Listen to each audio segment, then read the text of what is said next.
The following podcast is a W2M Network original production. Visit W2Mnet.com for all of our other great podcasts, plus news, reviews, articles, and opinions from the worlds of wrestling, video games, football, and entertainment.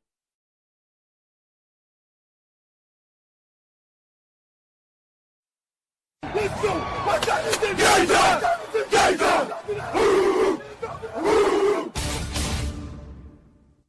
It's gonna be a football game tonight now. No doubt. It's gonna be a football game here. Okay. I done been here before. All right, let's go, baby. Toss to White. He's in! Patriots win the Super Bowl! Brady has his fifth! What a comeback!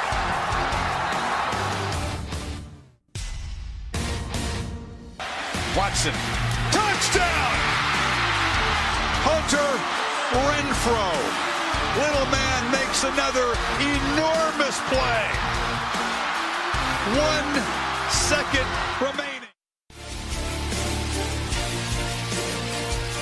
Ladies and gentlemen, football to the max. Your host, Sean Garmer, Gary Vaughn, and Randy Isbell. Hello and welcome to the NFL Week 4 preview edition of Football to the Max. There's one big news story we'll get into, but for the most part, we're going to be talking about the games here, which hopefully it looks like we're going to get back to talking more football, unless the things outside of football this week, which is a good thing, right, Eric? I mean, we kind of had our fill between, this show on Monday and the kickoff, and not just on our network, but every other freaking show on planet Earth talked about it. It's nice to be able to just talk football again. Yeah, even to the point where you had the report from the Senate Intelligence Committee that came out, and yeah, we've talked about it. It's out there now. Everybody is spent, and now we get to enjoy the cigarette afterwards. We will mention it here once again, just because this is the latest on it.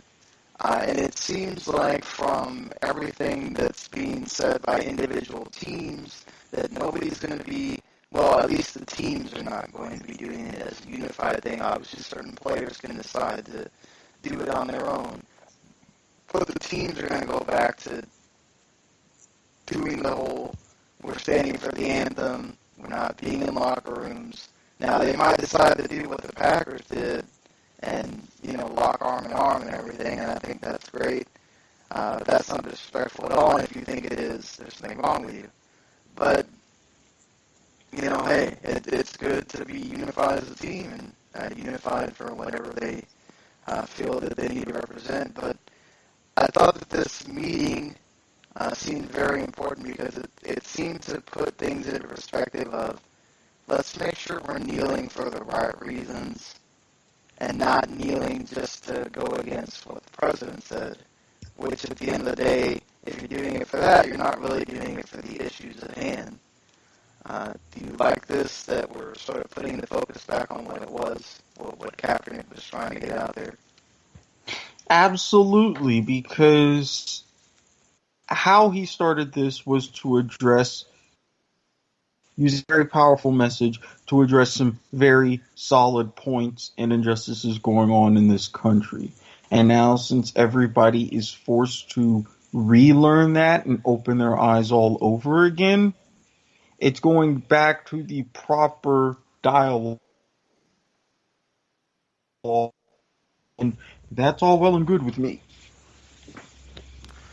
Yeah, it seems like from what the player representatives are said, the Jonathan Casillas, the New York Giants defensive end, was the person that spoke out, and he had this to say about Kaepernick and what he's doing and what they are trying to do here now. And some of this might be controversial for some folks, so I'm sorry if this bothers you, but I'm going to read it here. We kind of left Kaepernick to hang I think so. Collectively, we did as the NFL, with the owners included and all that, with the coaches and everything. I don't want to compare him to Rosa Parks in any type of way, but the situation is similar. What Rosa Parks did when she sat in front of the bus and did not get up, that was the craziest thing that anybody has done. Disrespectful to white people, disrespectful to the country, disrespectful to the laws that we had established, because those were the laws back then. But you know what? The whole black race, minorities in general, were behind Rosa Parks, and stuff got done because of that. Laws were changed because of that. When Kaepernick kneeled, he didn't receive any support from a lot of us, and now it's like, okay, we're kneeling with him now. Are we really kneeling with him now? Are we, or are we going against what President Trump said? What do you think about that? I mean, with how these protests started, yes, you did see a major uptick based upon those particular comments. But I also think that they just accentuated a lot of things that needed to be done and said. So I respect everybody uniting as one to do that. And you are going to have isolated players who are still continuing it for that particular reason, and that's fine. But to steer the dialogue back to where it was originally meant to go, I'm more than comfortable with that as well. Yeah, I mean, and that's good that we're getting back there. Obviously, that's going to create its own issues for people, but at the end of the day, you want to be focusing on the right thing here and not make it some kind of attack between the NFL and the president, which that's kind of what it became last week.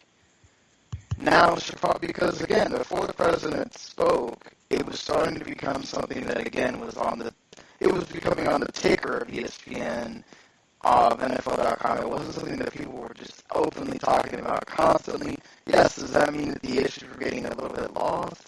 Okay, but it was starting to become more about the game and less about who kneeled and who didn't kneel and whatever. And I would like, again, for the focus to be on the field and less on other things. Don't know if Roger Goodell took some of those Sunday ticket cancelings and everything else as a way to say, okay, guys, let's figure this out, because we don't want people canceling more subscriptions or anything like that that ends up hurting the league.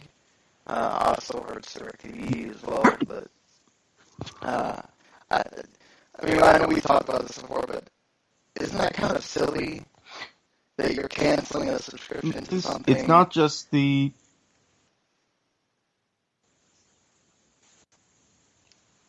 Go ahead, sir.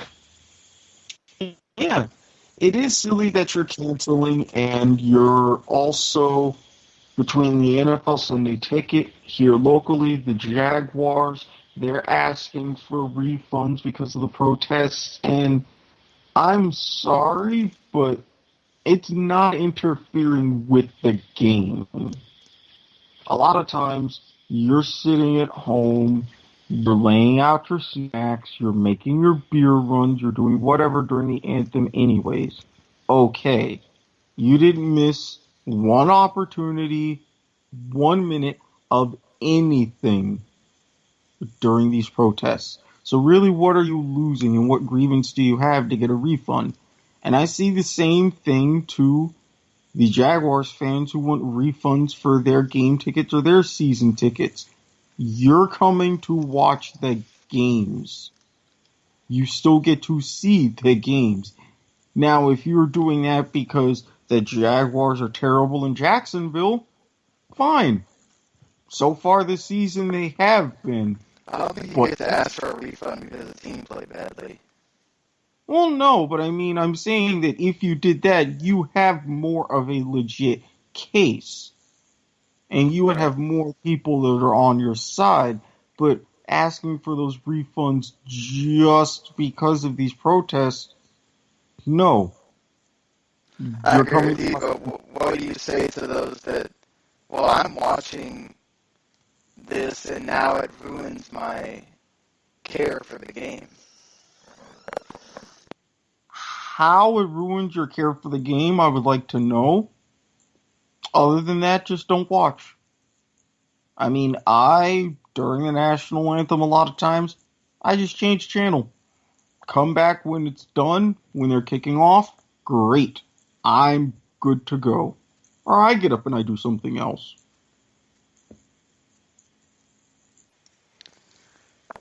Yeah, that's the thing, right? I mean, but for them, they're saying, okay, we're paying this exorbitant price, especially for Sunday ticket, especially if you pay for the whole thing at once, which is like, what, $250, $300, or if you pay for the one that's without DirecTV, which I think is almost bordering on that one for sure is $300 plus. If you paid for the whole thing and aren't paying for the monthly, if you can get them to refund you $300 because of some protests, man, you got some DirecTV are being wimps, honestly. But, it is what it is. They really are. Yeah, I mean, it is what it is. Everybody is so sensitive about corporate pressure and things like that, so I get it from that point from DirecTV's end, but I mean, come on. If you're really trying to be a big player and be a monopoly, you stand firm. But that's why they're in the corner office and I am sitting on my couch. Well, I mean, as long as there's Dish Network and whatever cable provider they have near them that's not AT&T, that's still competition, and they kind of do have to deal with that in a way. But, alright, let's get away from talking about off the field and let's talk, well, there is some off the field stuff that will be talked about, but it's positive off the field stuff. So that's what's good about this week is let's start with, of course, the first game that everybody will get to see. Well, not everybody. Some people won't wake up that early, especially if you're on the West Coast and it's at 6:30 a.m. The Miami Dolphins will be playing the New Orleans Saints in London. Second week in a row that we have a London game. And the Miami Dolphins still have not explained why Logan Simmons was suspended, but he has now been reinstated by the Dolphins here. And he will play in Sunday's game. That whole situation is a mystery. Reports of him going back to be with his baby mama and visiting with the Steelers and showing up at their practice facility and him saying he wished he never left. There are way too many question marks for me to be comfortable with this. And there's even more question marks coming out of Miami, why they're not even addressing the question marks I have in the situation itself. Yeah, I guess they decided to keep it in-house, and that's understandable, especially if it has to do with personal issues, not just the whole going to see the Pittsburgh team or whatever, but if it did have to do with baby mama or whatever, that's not something that necessarily has to be out there for everybody to know. And I guess good by the team. Yeah, I get it from that part, but you went so far as to file a police report. You can't keep it in-house once you go down that road. Right, but if they find him, they don't really have to tell you what was going on. If the police find him, that's something different. But yeah, looking at the game here, of course, neutral field, but I think Jay Ajayi got bottled up last week. I don't think the Saints are going to be bottling up Jay Ajayi this week. However, on the other side, Adrian Peterson's been sidelined with some problems lately, but Mark Ingram, Alvin Kamara are going to have problems on their end, so a lot of pressure is going to be put on Drew Brees against this defense to go pass happy again. We know he can still do it. The issue's more on the Dolphins side of what Jay Cutler are you getting? Don't remind me. Just that we know what we're getting from the Saints. they'll go to Wembley and put up 30. The Dolphins could put up 35. They could put up 6. We don't know. Yes, but what do you think is going to happen here? The Saints defense obviously still not improved, even though they keep saying this year after year. The Dolphins have the passing attack to keep up with the Saints if you get into a shootout, which if you're in London, you're hoping for because you want something better than the blowout you got last week. I mean, you know, not everybody there is a Jaguars fan, but... No. I'm thinking you're going to see the better part of Jay Cutler because you do have a Swiss cheese sort of secondary. So I think we're going to get that shootout that the fans are craving for. Do you feel like the mileage has started to take a toll on the Dolphins? I mean, in just these 3 weeks, they will have traveled, I think, somewhere around almost 9,000 miles in 3 weeks. You're going to see a little bit of an effect now, but they were going to go through at least some of this anyways, given their schedule. I mean, against, of course, the Jets, then traveling to London this early in the season, and they would have had to play Tampa Bay anyways, so it wouldn't have been incredibly terrible.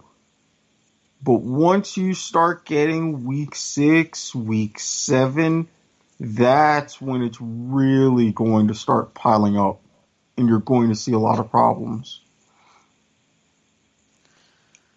I mean, you still haven't played a home game. You're not going to play a home game until next week. I do think that starts taking a toll eventually. Yeah. And having to acclimate to London. Mm-hmm. I mean, but the Dolphins are a team that's done this before. They seem to play in London rather regularly from the first game where they played the Giants. So I put a little stock in that, but I don't think that's a reason to say, oh, they're going to lose or whatever. But yeah, I think it just comes down to if the Dolphins' defense does what they can do, and that's stifle offenses, even though they really couldn't do that to the Jets last week. Now you get a much more, skilled quarterback in here in Drew Brees. So you gotta start wondering about that secondary, what they're going to be able to do if they, if the Saints' offensive line doesn't hold and the Dolphins get pressure, different story. But I still think it comes down to what kind of Jay Cutler are you getting. And I almost feel like I have to go with the Saints on that for that reason. Yeah, I'm going to go with the Dolphins on this roller coaster, but don't count on me to pick in their favor going forward this season. Speaking of picking in their favor, the Buffalo Bills have been a team that surprised a lot of folks. And once again, not a lot of people are picking in their favor as the Atlanta Falcons are playing in Mercedes-Benz, undefeated. And, it's a difficult place for anybody to go in. It's a new stadium. The fans are going to be rocking, but the Bills have played defense. Not many teams have been able to play defense as good as they have. They are a catch away from possibly being undefeated. Mm-hmm. Atlanta Falcons are 2 catches away from not being undefeated. So you see here. I mean, it's a tall task for the Bills, but that's a defense that's been holding people under some points. They can, and I'm really wondering if they're going to do it again. How they're going to have the matchups against like a Julio Jones, a Mohamed Sanu, the top receivers like that. Because, yeah, even if you control Devontae Freeman, say you hold him to only 50, 60 yards, you still have to worry about that passing threat. I think the Bills are going to be up to the challenge, but at the same time, look at the Bills' offense. That's been known to kind of sputter more often than not. Right. I mean, you look at, I think, again, it's going to come down to what Shady does as far as getting the running game going and allowing Tyrod Taylor to have those moments where, you know, he can either run out and get yards himself, or he's passing the ball. But like you said, he doesn't have the options he's had in previous years, and you're thinking, could he really do this? You know, I just wonder. The Bills defense could certainly, and look at the Lions defense got Matt Ryan in trouble with interceptions last week. Mm-hmm. So if the Bills defense can do the same, keep Matt Ryan having to think about it, get some pressure on him. This is a different game. You keep it close. We've seen the Bills. If you keep it close, they'll be that team that can seal it. And I wouldn't put it past the Bills winning at all. It's part of me. It's so hard to say, oh, they're going to get a win in Mercedes-Benz with the way Atlanta's been playing. Yeah. But I do, you know, they're the number one team in points allowed. So if there's a team that can do it, it's the Bills. Yeah, they could. I just don't see them doing it because their offense. They can hold Atlanta to 20. They can probably hold Atlanta to 13. But losing 13-10 is still a loss. Yeah. Atlanta's letting passing yards through. They're only they ranked 21st in defense passing. They're 8th rushing, so you might have an issue there with McCoy and Taylor running. But again, Tyrod Taylor provides such a threat that it's hard to game plan for him. It all just depends on if you find Charles Clay, get some passes going, get something to Say Jones. I gotta go with Atlanta here. Same here. So what team are you going to get in Baltimore? That is an interesting question. As two teams that can't stand each other have to play twice a year. This is their first meeting. Ben Roethlisberger doesn't have the greatest track record when it comes to playing Baltimore in Baltimore. Do we see the Baltimore Ravens defense kind of return to form here against the divisional opponent? Absolutely. There's a reason why these teams play 3 times a year on somewhat of a regular basis, because they just seem to match up perfectly with each other. The 44-7 game, let's just face it, that was a total aberration on so many levels. That's not going to happen again. I don't think John Harbaugh is going to let it happen again. And we've seen this defense, and just even with this Pittsburgh team, they're more vulnerable than usual this year. Roethlisberger's still on that streak where he hasn't reached 300 passing yards. I don't see it again this week. This is going to be another slugfest. Yeah, it'll be another slugfest. Joe Flacco will have to return to being Joe Flacco, which that's not something that you can say is going to come easily. But again, they're missing Marshall Yonda. That Pittsburgh defense, I haven't heard anything if T.J. Watt's going to be back yet or not. And even then, that front four is still formidable. And it's something that the Ravens got to watch out for. I think you could definitely see a lot of pressure come his way. Mm-hmm. It can that, between Buck Allen, Terrence West, their running game sort of keep things.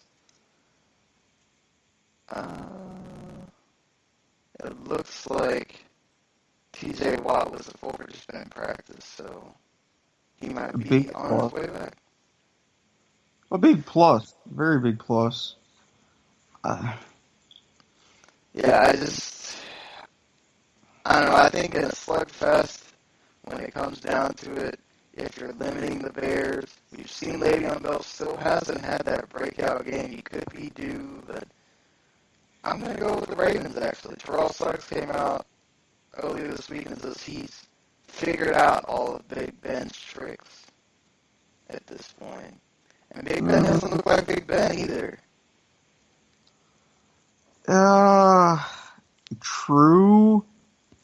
Very true, but me personally, I am going to go with Baltimore, but I never trust a person when they say they figured out all his tricks. Because while Big Ben hasn't looked like the Big Ben we've seen even in recent years, there may be one left up his sleeve. Just the one. And the other two teams in the division are playing each other 0-3s. I mean, it's in Cleveland. If there's a game that's there for the Browns to win. And I'm picking them in this one. Don't like the Bengals. And their confidence is particularly shot after these 3 games. Cleveland's got something they can look forward to at least. Cleveland still has, I would say, a formidable defense, especially against a divisional opponent. We've seen Deshaun Kaiser has thrown quite a few interceptions. I would expect him to at least throw another one here.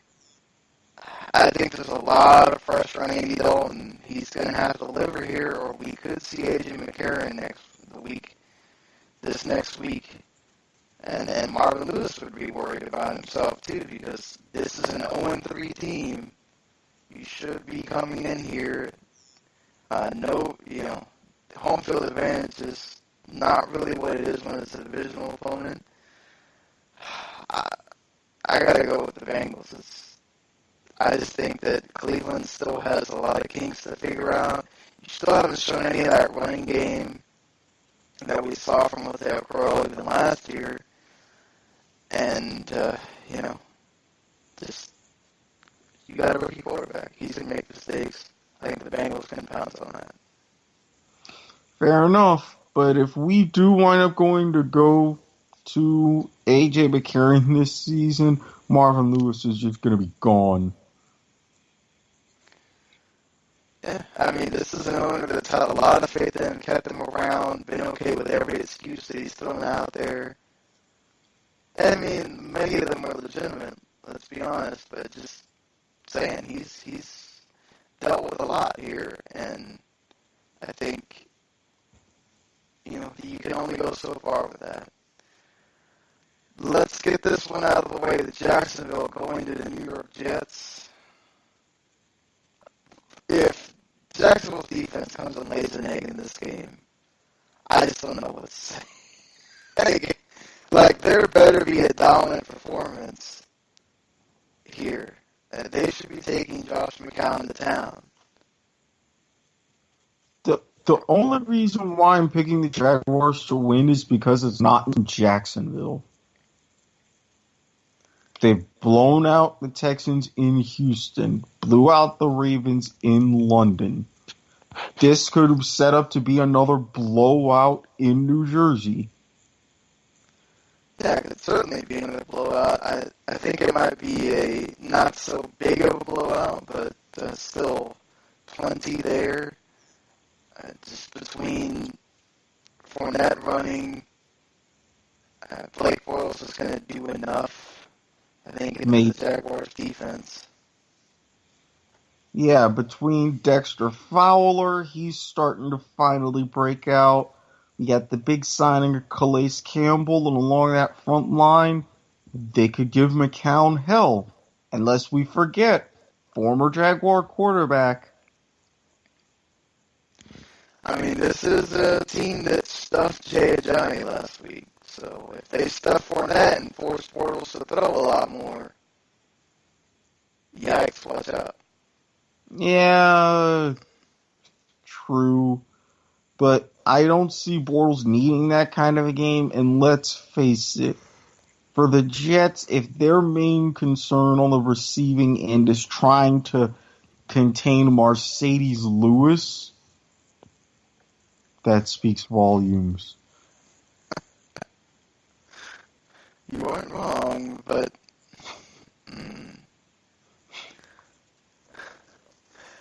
Tennessee's probably Houston. Interesting game here. Two teams. Houston, once again, having a defense that is supposed to be one of those that stops people and can take control of a game. You know, Marcus Mariota in that running attack. I feel like, we saw Deshaun Watson lead that team and almost get the big win on the Patriots. You're at home. You didn't play well at all against the Jags in that week one. I think you're looking to come back home and give that city something to be happy about. Deshaun Watson now first full game in our Energy Stadium.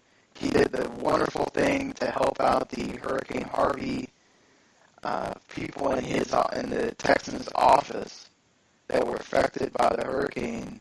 Gave him his game check. I mean, that's awesome. I think the fans are going to be going crazy to hear his name and be rallying, supporting around him.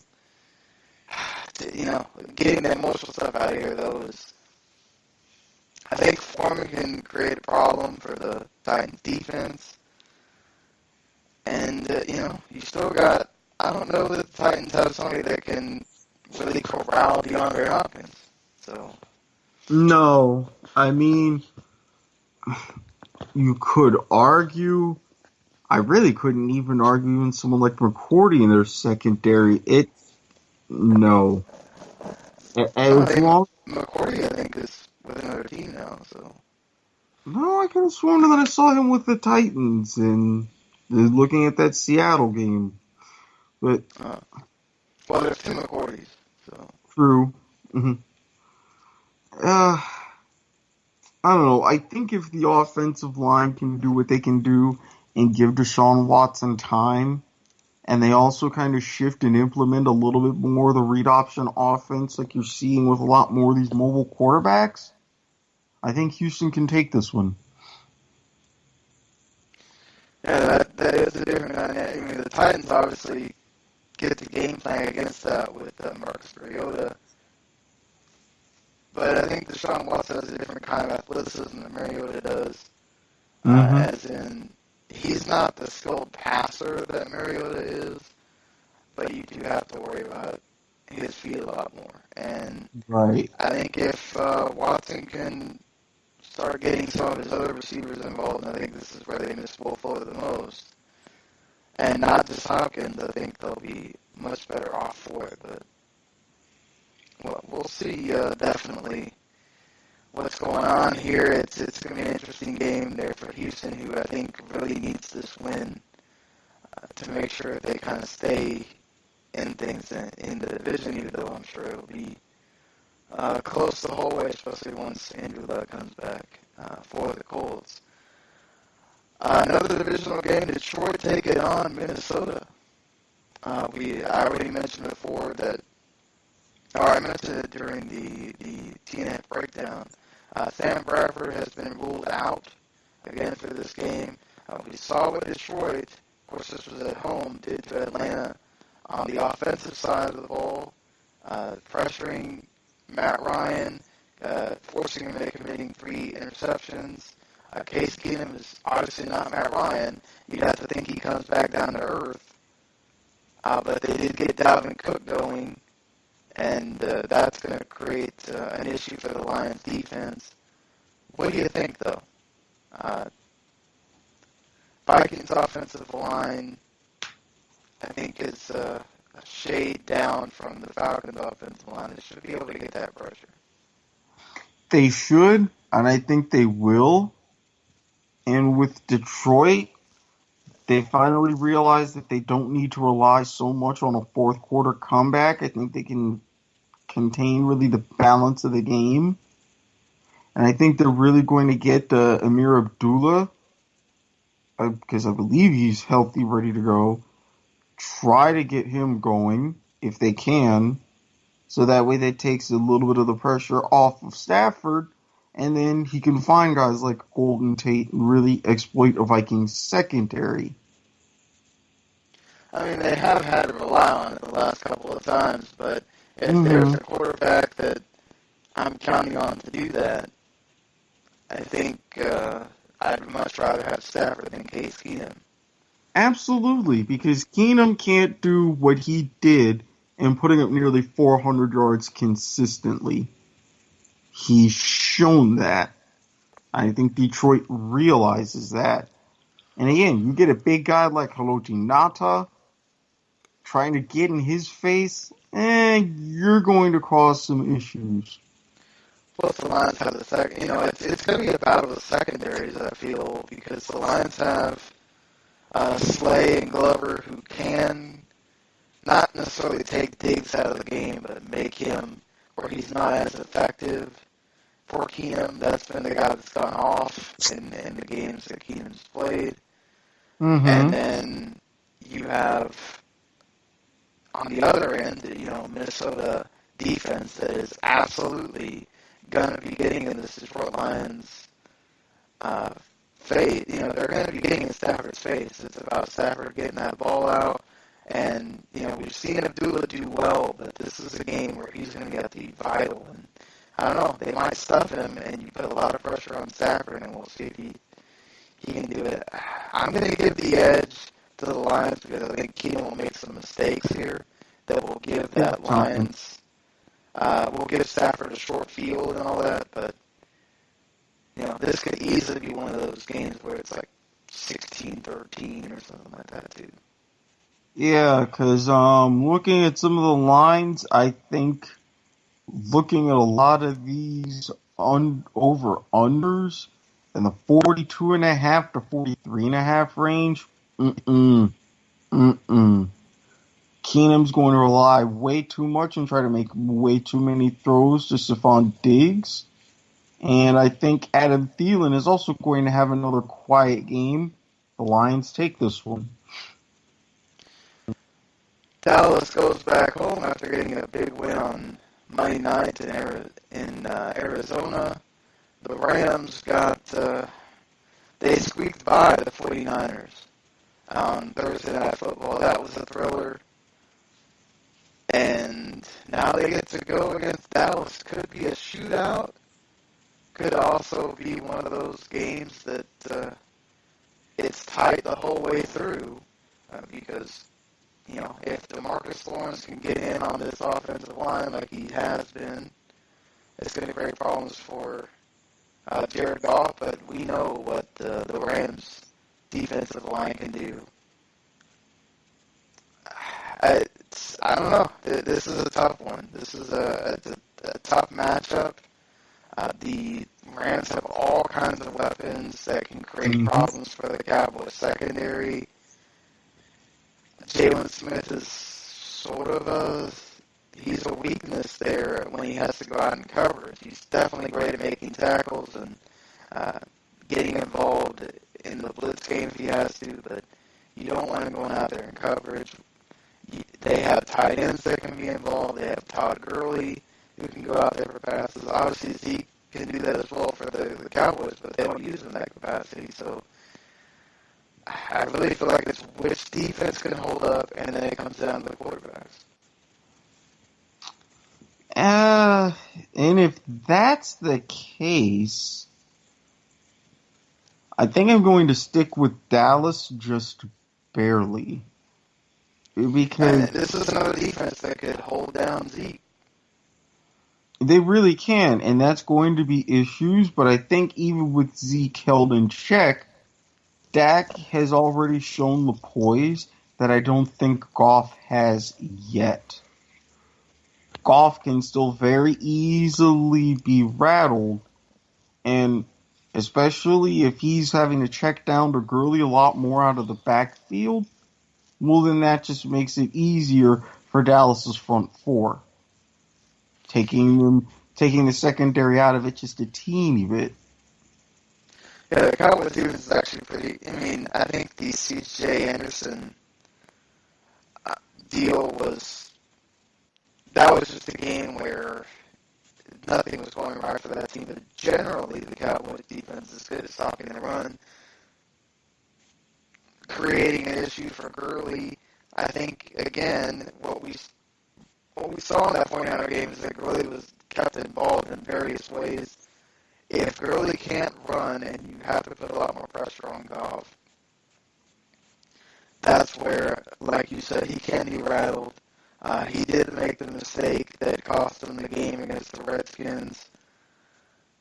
Dak doesn't make mistakes like that.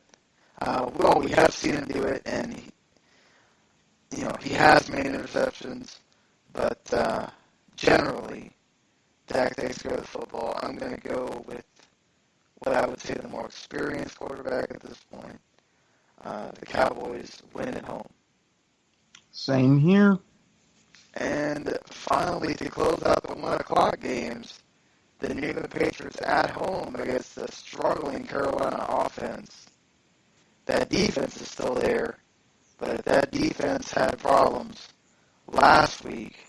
Imagine what you're going to have against Tom Brady and this Patriots offense that seems to be back on track. I just don't see a way the Patriots don't win at home here. Brady's going to go off again. Out of all the lines, this is the second biggest spread. They're favored from anywhere from 8 to 10.5. To me, that seems like easy money at this point. Yeah, that Patriots defensive line has been getting pressure. They've been getting sacks. Cam Newton's, he seems to be all sorts of out of whack right now. Not himself. Calvin Benjamin's been dealing with injuries, which obviously hurts your passing game.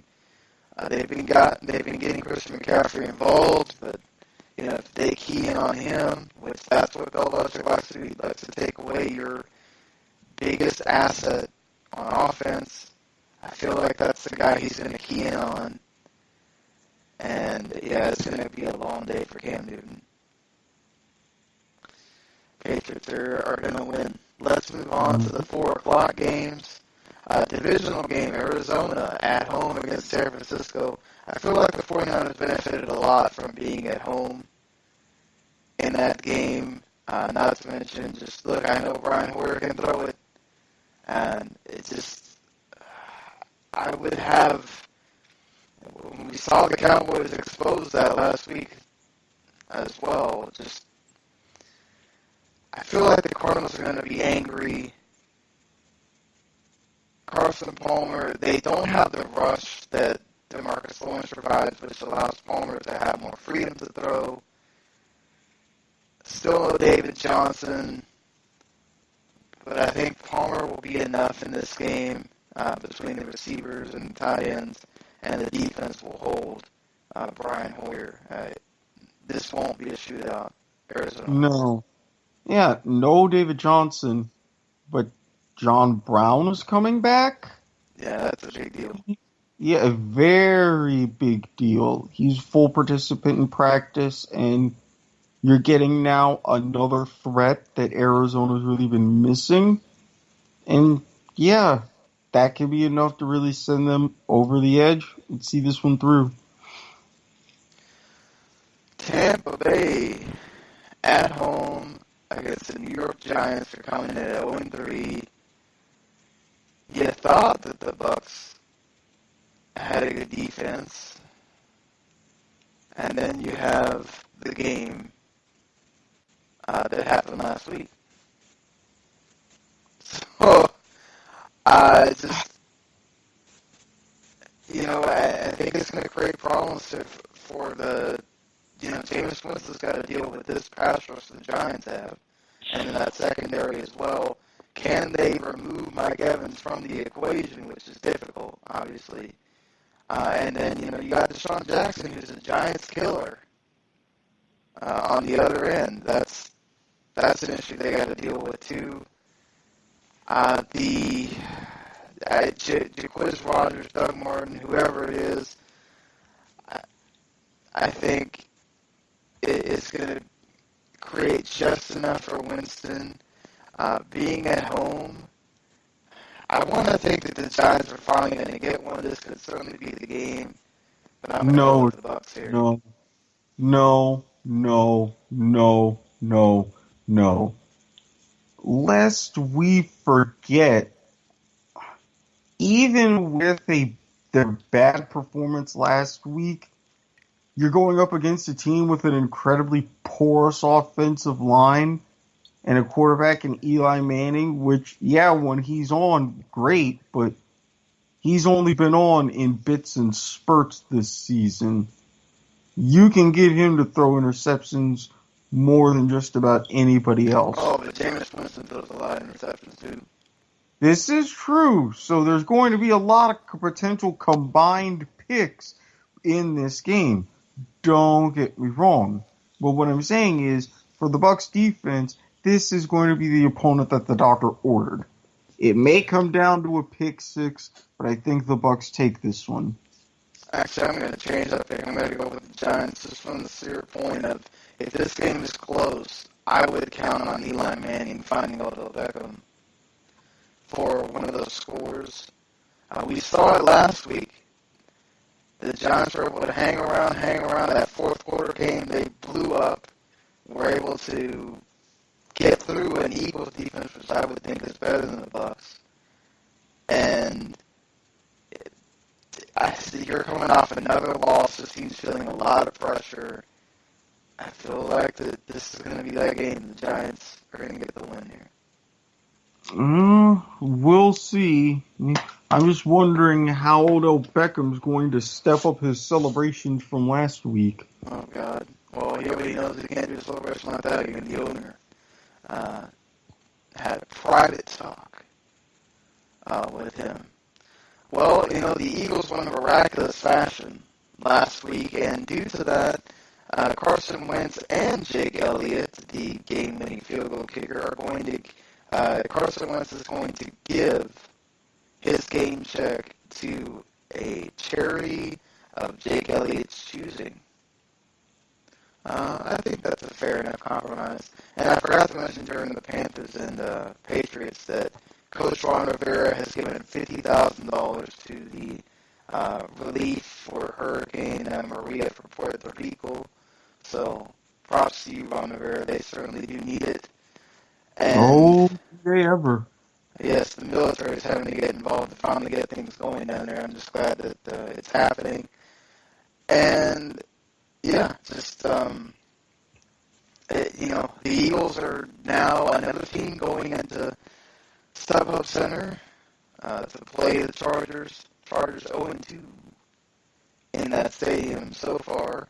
0-3 on the year. They've been in close games every single time, and they keep losing. I think they're due. I think the Chargers are finally due. That was my thinking too. Is that the Chiefs game, they just ended up being beat by the better team.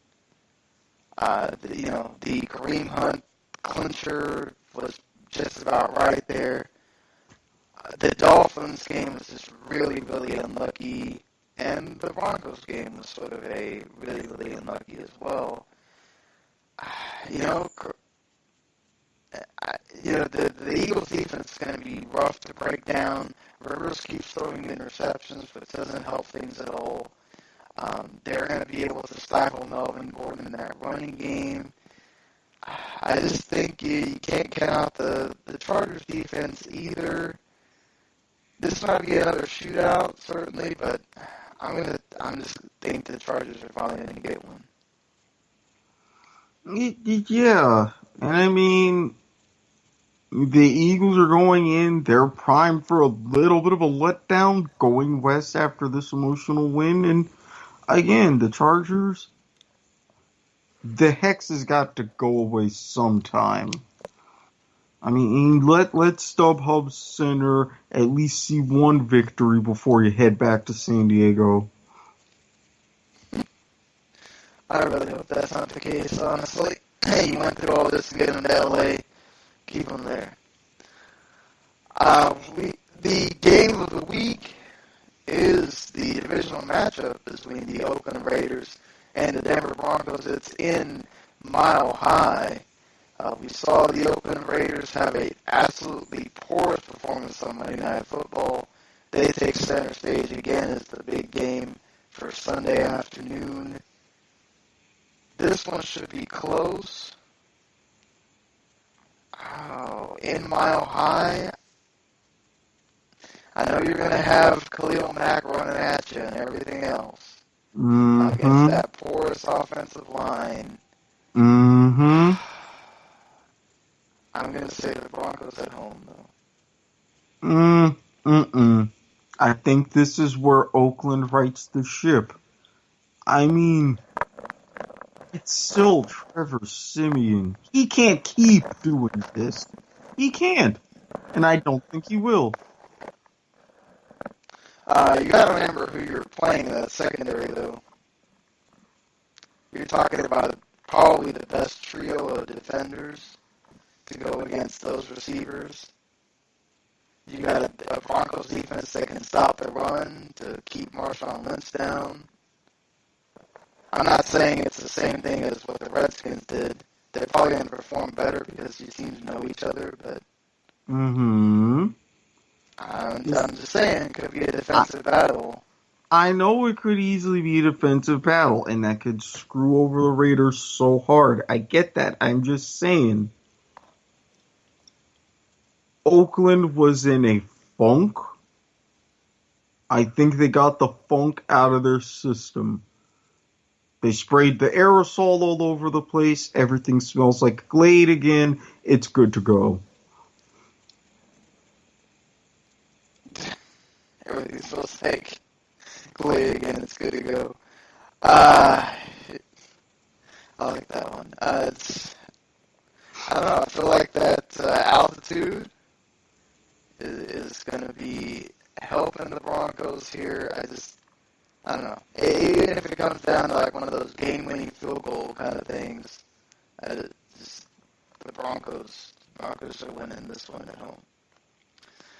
Speaking of winning, Seattle beating the Colts at home. I'm sorry, Jacoby Brissett, but as bad as that offensive line is for the Seahawks, and the Colts do have a little bit of a rush, but that secondary is not holding Russell Wilson down. And that Seattle defense is going to give Jacoby Brissett all kinds of problems. Remember how I said that the Patriots had the second biggest spread over the Panthers? Mm-hmm. Guess who has the biggest? This game. Yes.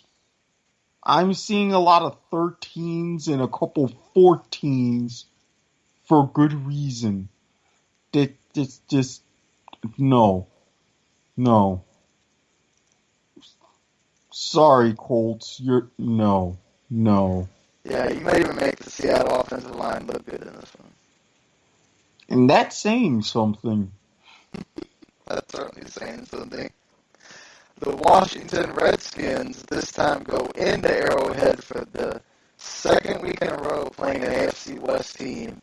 Kansas City Chiefs, best team in the NFL right now. And they're gonna prove it. They're gonna prove it. It's at Arrowhead. Kareem Hunt's been unstoppable. I know what they did to that Oakland Raiders offense, but just the Chiefs got between Hunt and Alex Smith doing his thing. That Chiefs defense is no joke. I think they're going to be getting into Kirk Cousins' face. Josh Norman's gonna get torched. Yeah, he'll get torched by Tyreek Hill. I wouldn't be surprised at all. I feel like by a touchdown, KC gets this one. Yeah, funny you say that because that's the line. Kansas City by a touchdown. I think they're going to do even better than that. I say they take it by double digits. Yeah, in order for Washington to really, they have to be able to run the ball to get the pressure off Kirk Cousins, and then just Jameson Crowder, Ryan Grant, Jordan Reed, Vernon Davis, they're going to have to get things going. Certainly they're missing Eric Berry, but I feel like they still have enough to stop the Redskins.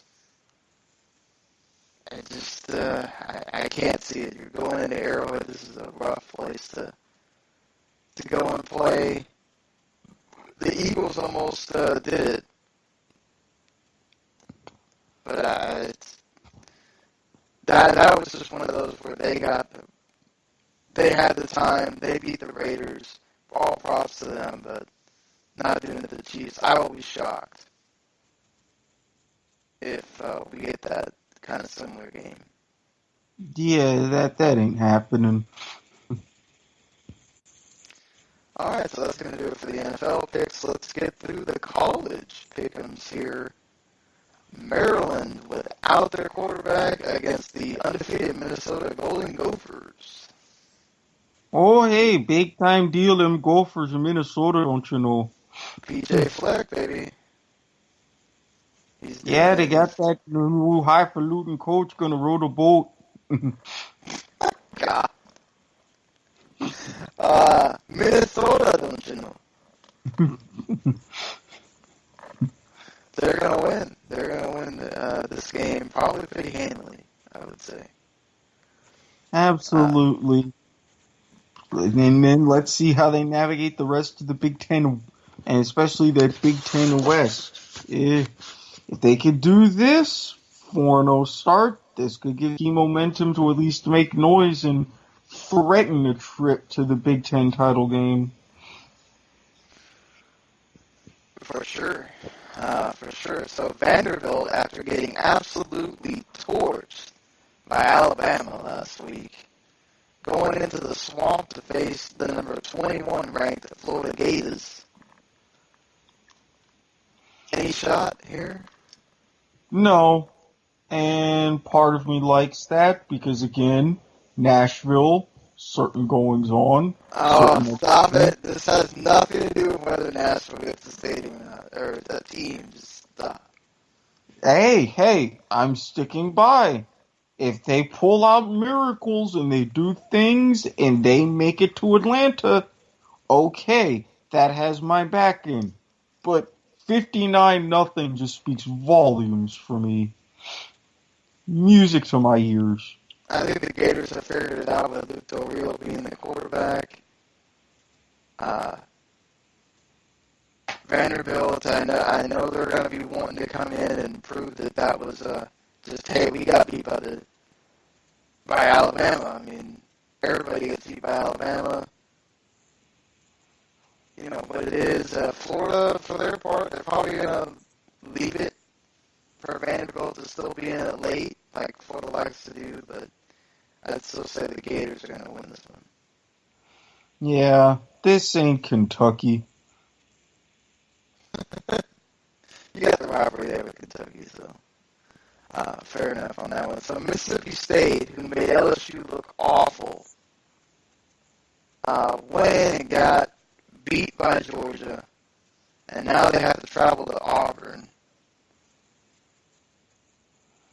Tough matchup here. Really tough matchup for Mississippi State to deal with. I just feel like you're going into Auburn, different than being at home when you play LSU.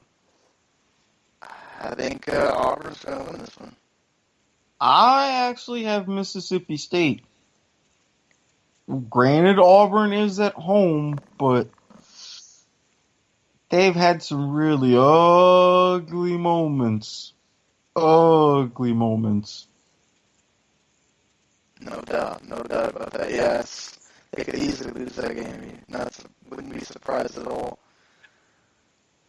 Yeah, still, you're almost persuading me, but I'm still going to stick with Auburn here.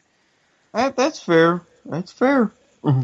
Memphis trying to still be 4-0 going against the Central Florida Knights. I got UCF on this one. I technically shouldn't stand them because of personal history, but I figure Memphis is still a basketball school. I got Memphis. They'll still be undefeated again. You've got Oklahoma State having to recover after that loss to TCU, going against the Texas Tech Red Raiders, who are 3-0. No joke themselves. This is a tough game to go from playing TCU to playing another team that, they like to throw the ball around. I'm going to go with Oklahoma State being angry and wanting to prove that they still got to, they could, again, beat Oklahoma and still be in everything. So they got to win this one, Oklahoma State. Pistols firing 60-50. Well, that would certainly be pretty awesome to see. Hopefully that's the score. I just really want to see that now. San Diego State, once again, making us have to wait till late, taking on Northern Illinois, trying to stay undefeated. They're gonna. This ain't the same Northern Illinois that's relevant. That's what I was going to say. This is not the same Illinois as previous years. San Diego State wins this one. California, who just came from losing to USC in a game that was close at times, but then USC pulled away, and Oregon, who was in a close one with Arizona State and lost. It's in Oregon. I'm going to go with the Ducks. I'm going with the Bears on this one. Well, in the animal kingdom, you certainly want to go with the Bears on that one too. But this is football, and the Ducks will reign. Yeah, in a matchup now, if college were to ever do a color rush style game, this would be the one, just to see what Oregon does. This will be fun. You're going to get the highlight yellow out there, the all green. What are you doing, Oregon? We got to know. Also in the nightcap there, Colorado trying to shake off that huge blowout loss to Washington, taking on UCLA. I have the Bruins in this one. Would it surprise me if Colorado recovers? No, simply because UCLA are just total masochists. But yeah, I think UCLA just gets this one. And then we got the two big games here. Georgia taking on rival Tennessee. It's in Tennessee. What do you think? Could they pull it off? Yes, I'm calling the upset. Oh my. Rocky Top and all that stuff. Plus, from my own personal experience, Tennessee does have much better moonshine. I think Georgia's a national title contender, and to do that, you got to beat these tough teams. Georgia's winning. Okay. They've looked really good. I'm saying Georgia's going to be rising up those ranks here, especially because somebody's got to lose in that game that's not on our pick'em, but somebody's got to lose in one of the games that's on our pick'em, and then one of them is not because they played too early. But the big game on Saturday, Clemson going into Blacksburg and taking on Virginia Tech. This is a tough game here. I think probably the biggest test, honestly, if you're looking at it for Clemson. Louisville is not the same team they were last year. Virginia Tech, however, has a better team this year than last year. I'm going to say Clemson, but I'm not feeling too confident about that one. I got Clemson in a nail biter. Yeah. I'm a little bit higher confidence on this one because you talk about this is a big test for Clemson. This is an even bigger test for the Hokies. Oh, yeah. I don't know. Big test for them. So going into some games here because they're in the top 25 and they matter. That will have some interesting lead-ins here. Ole Miss, and they got any chance against Alabama? No. Just thought I'd throw it out there. Yeah, Alabama should be winning. It's in Tuscaloosa, no doubt. On that, Penn State and Indiana. We did see Indiana play Ohio State tough. Yeah, and then look at how they collapsed in the fourth quarter. Hey, Iowa, it took them beating Iowa with a last-second touchdown. They're not going to let that happen again. I'm just throwing that out there. Come on, as much as I love Legau rocking the number 21 like a boss, he telegraphs his throws. Penn State's defense is going to be way too hungry. Yeah, Penn State should win this one. I think it'll be closer than first off. Texas did sneak by Iowa State 17-7 today, by the way. That shouldn't have been that close, but boy. Whoop-de-doo, you beat Iowa State. Yay. Tom Herman, we're going to celebrate this win, y'all. Yeah, Mr. Bunker mentality. And the two games on Friday, Duke 4-0. It's in Durham at Wallace Wade Stadium against Miami. You're legit asking me after what happened on the kickoff. Really? Hey, I'm saying it could happen, man. No. Miami is going to be pissed after last year, so there's that too. All I'm saying is you're lucky it's late. That's all I'm saying. I'm going to pick Duke for the upset still. So, I'm probably going to be wrong, but... Yeah, what? Okay. All right. You're like, I'm waiting. You're waiting for what the other shoe does.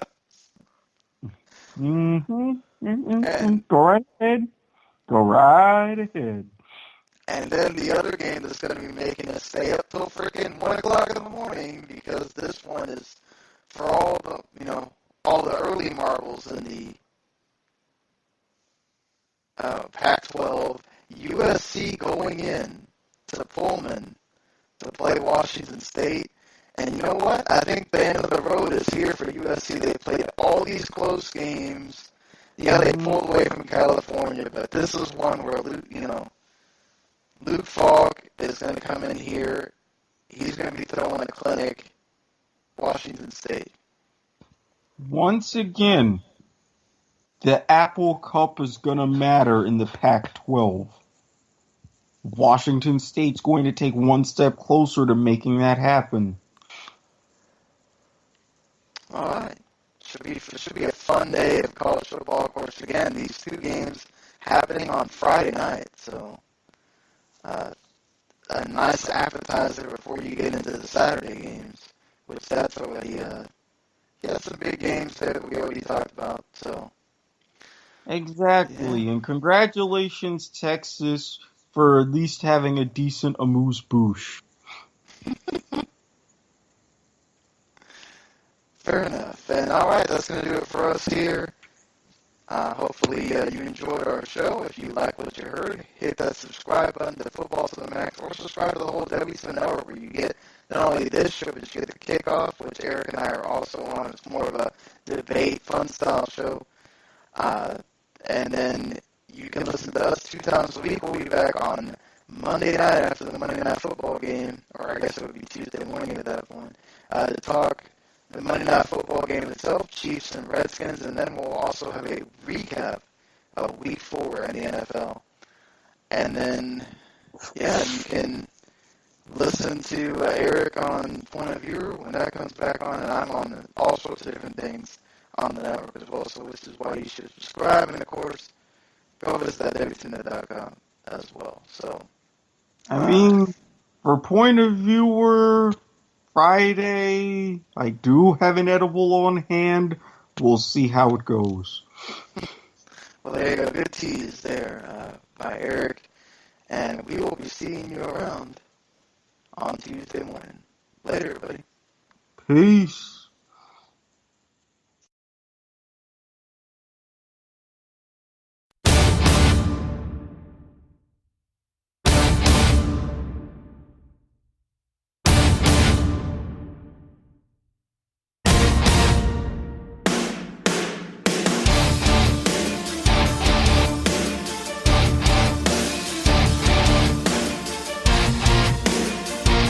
The following podcast is a W2M Network original production. Visit W2Mnet.com for all of our other great podcasts, plus news, reviews, articles, and opinions from the worlds of wrestling, video games, football, and entertainment.